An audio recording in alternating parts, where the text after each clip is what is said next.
The book of Job, chapter 38, verse 1. Job 38 and 1. Job, the 38th chapter and the first verse. Uh-oh.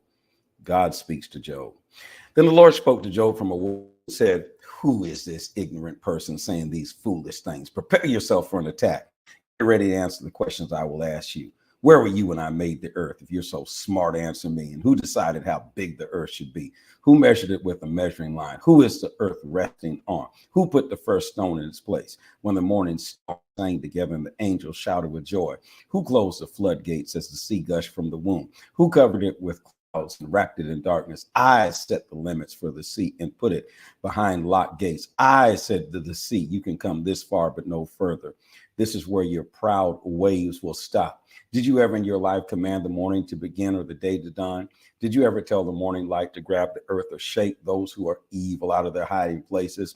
The morning light makes the hills and valleys easy to see. When the daylight comes to the earth, the shapes of these places stand out like the folds of a coat. They take shape like soft clay that is pressed with a stamp.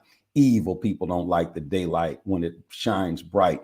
It keeps them from doing the bad things they do. Have you ever gone to the deepest parts of the earth? Have you ever walked on the ocean bottom?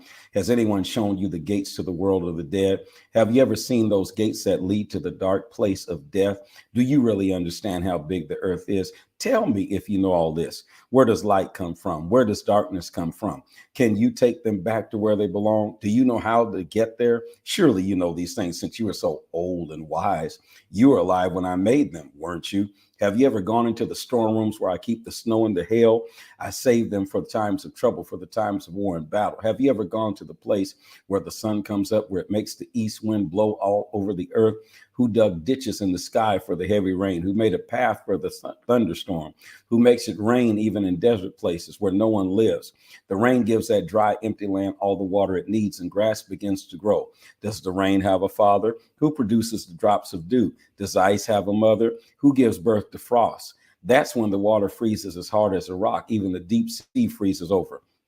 Can you tie up the Pleiades? Can you unfasten the belt of Orion? Can you bring out the other constellations at the right times? Can you lead out the bear with its cubs? Do you know the laws that control the sky? Can you put each star in its place above the earth? Can you shout at the clouds and command them to cover you with rain? Can you give a command to the lightning? Will it say to you, here we are, what do you want, sir? Will it go wherever you want it to go? Who makes people wise? Who puts wisdom deep inside them? Who's wise enough to count the clouds and tip them over to pour out their rain? The rain makes the dust become mud and the clumps of dirt stick together.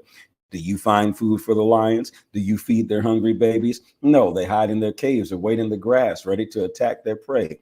Who feeds the ravens when their babies cry out to God and wander around without food? Job 39. Do you know when the mountain goats are born? Do you know when the mother deer gives birth? Do you know how many months they must carry their babies? Do you know when it's the right time for them to be born? These animals lie down and they feel birth pains and their babies are born. The babies grow strong out in the wild, then they leave their mothers and never come back. Who let the donkeys go free? That's like who let the dogs out? Jesus. Who let the donkeys go free? Who untied the ropes and let them loose? I let the wild donkey have the desert for a home. I gave the salt lands to them for a place to live. They're happy to be away from the noise of the city. They never have to listen to their drivers shouting at them. They live in the mountains. That's their pasture. That's where they look for food to eat. Will a wild bull agree to serve you? Will he stay in your barn at night? Will he let you put ropes on him to plow your fields? A wild bull is very strong, but can you trust him to do your work? Can you trust him to gather your grain and bring it to your threshing place? An ostrich gets excited and flaps its wings, but cannot fly. Its wings and feathers are not like the wings of a stork.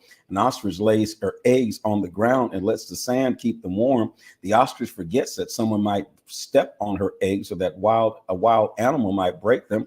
An ostrich leaves her little baby. She treats them as if they were not her own. If her babies die, she doesn't care that all her work was for nothing.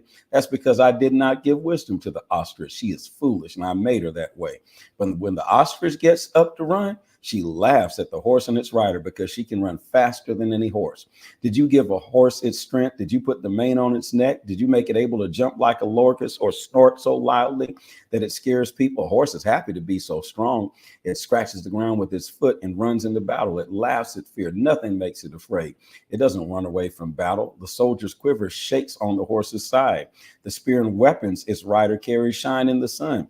The horse excited and races over the ground. When it hears the trumpet blow, it can't stand still. When the trumpet sounds, it snores. Hooray! It can smell the battle from far away and hear the shouts of commanders with all the other sounds of battle. Did you teach the hawk how to spread its wing to fly south? Are you the one who told the eagle to fly high into the sky? Did you tell it to build its nest high in the mountains? It lives high on a peak at the top of a cliff. That is its fortress. From there, it far into the distance, searching for its food. The eagle gather around dead bodies, and their young eat the blood. Job chapter 40.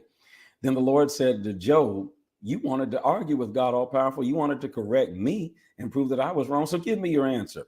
Then Job answered the Lord, I'm not worthy to speak. What can I say to you? I can't answer you. I'll put my hand over my mouth. I spoke once, but I won't speak again. I spoke twice, but I will not say anything more. Then the Lord said to Job again from the storm, brace yourself and get ready to answer the questions I will ask you. Are you trying to show that I'm unfair? Are you trying to look innocent by saying that I'm guilty? Are your arms as strong as mine? Do you have a voice like mine that is louder as thunder? If so, you can be proud and wear glory and honor like clothes. If you're as powerful as God, then show your anger. Punish those who are proud and humble them. Yes, look at the proud and make them humble. Crush those evil people where they stand. Bury them all in the dirt. Wrap their bodies up and put them in their graves. If you can do any of these things, and I will praise you.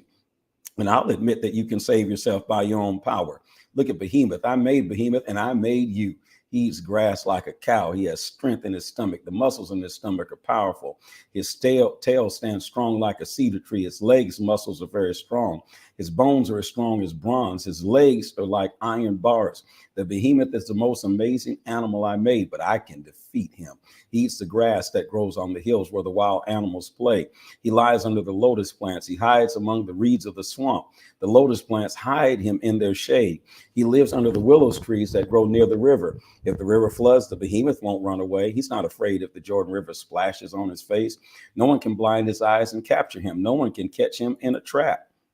Job 41. Can you catch Leviathan with a fish hook? Can you tie his tongue with a rope? Can you put a rope through his nose or hook through his jaw? Will he beg you to let him go free? Will he speak to you with gentle words? Will he make an agreement with you and promise to serve you forever? Will you play with Leviathan as you would play with a bird? Will you put a rope on him so that your girls can play with him? Will fishermen try to buy him from you? Will they cut him into pieces and sell him to the merchants? Can you throw spears into his skin or head? If you ever lay a hand on Leviathan, you will never do it again. Just think about the battle that would be. Do you think you can defeat him? Well, forget it. There is no hope. Just looking at him will scare you. No one's brave enough to wake him up and make him angry. Well, no one can challenge me either. I owe nothing to anyone. Everything under heaven belongs to me. I will tell you about Leviathan's legs, his strength, and his graceful shape. No one can pierce his skin. It's like armor. No one can force him to open his jaws. The teeth in his mouth scare people. His back has rows of shields tightly sealed together. They're so close to each other that no air can pass between them. The shields are joined to each other. They hold together so tightly that they can't be pulled apart. When Leviathan sneezes, it's like lightning flashing out. His eyes shine like the light of dawn. Burning torches come from his mouth. Sparks of fire shoot out. Smoke pours from his nose like burning weeds under a boiling pot. His breath sets coals on fire. His flames shoot from his mouth. His neck is very powerful. People are afraid and run away from him. There's no soft spot in his skin. It's as hard as iron. His heart is like a rock. He has no fear, and it's as hard as a millstone. When he gets up, even the strongest people are afraid. They run away when he swings his tail. Swords, spears, and darts only bounce off when they hit him. Those weapons don't hurt him at all. He breaks iron as easily as straw. He breaks bronze like rotten wood. Nails don't make him run away. Rocks thrown at him seem as light as chaff. When a wood club hits him, it feels to him like a piece of straw. He laughs when anyone throws a spear at him. The skin on his belly is like sharp pieces of broken pottery. He leaves tracks in the mud like a threshing board. He stirs up the water like a boiling pot. He makes it bubble like a pot of boiling oil. When he swims, he leaves a sparkling path behind him. He stirs up the water and makes it white with foam. No animal on earth is like him. He's an animal made without fear. He looks down on the proudest of creatures. He's the king over all the wild animals. Job 42, Job answers the Lord. Then answers the Lord, I know you can do everything. You make plans and nothing can change or stop them. You ask, who is this ignorant person saying these foolish things?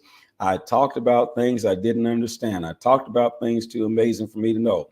You said, listen to me and I will speak. I will ask you questions and you'll answer. In the past, I heard about you, but now I've seen you with my own eyes. I'm ashamed of myself, and I'm so sorry. As I sit in the dust and ashes, I promise to change my heart and my life.